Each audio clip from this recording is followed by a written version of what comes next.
has dropped back to the tail.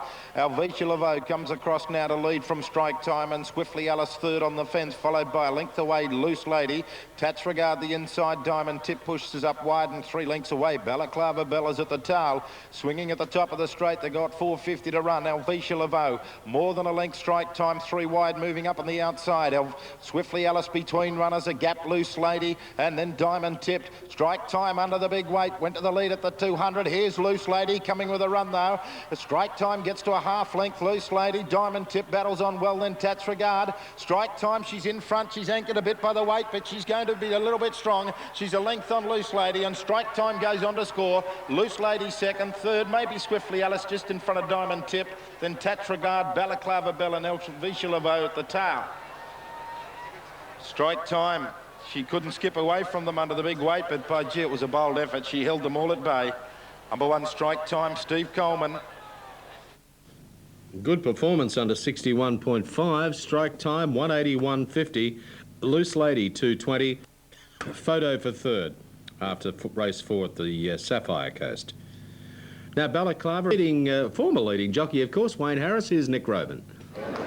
Yes, New South Wales punters can listen to Wayne's prognostications on the radio. How are you, Wayne? Good, Nick. How are you? Great to be here at the Sapphire Coast. Have a look at the track, Wayne. It's a beauty, isn't it? Oh, it's a bottler. I think in 12 months' time, when it all settles down and the scenery gets up and going, I think it'll be beautiful. Yeah. Something special, isn't it? They put so much money and time, the whole town's behind this day today, and it only looks good for the future, doesn't it, here at the Sapphire Coast? It does. It's a lovely track. I wish we had it back in Sydney, to be truthful, but it'll be very good, and I think they'll get big crowds here around holiday time, and they get a few more TAB meetings. It'll be very good for them. Well, the Rabbitohs are on fire. So can you tip us another winner, please, Wayne? I think the top way to win the Cup, Bayview. Good city form. Did disappoint last up behind the likes of Bonanova, so it's not bad form for a race like this. In the last, it'll probably start favourite, a filly called Algina. She's won the last 2, Algina or Jenna, yep. And I think she'll be winning again, Nick. That's right, yes, Algina. A new riding change for Merv Howell and Frank Stanborough. They're going on board, that's right. That's right, Merv was hurt in an earlier race and loses nothing in jockeyship with Freddie Stanborough. Well, OK, Wayne, I'll let you go. I know you're pretty busy. You're welcome to be interviewed on Sky Channel any time because you are a Rabbitoh supporter. Thanks, mate. Go the Rabbits. Good on you, mate. Wayne Harris, there he goes. And Kernsey, you're a Rabbitoh man too, so we're all in good company. Yes, we've got a trifecta of rabbits. We'd almost have a stew, couldn't we? Great former jockey Wayne Harris, and he's a damn good judge too, and not a bad bloke to have dinner with too. Now they're getting set at Canterbury as they move in pretty well for the running of race 5. 7.50 Zastov, trip load to Sapphire Coast, the big opening day. And once again, we're joined by Michelle Tizard.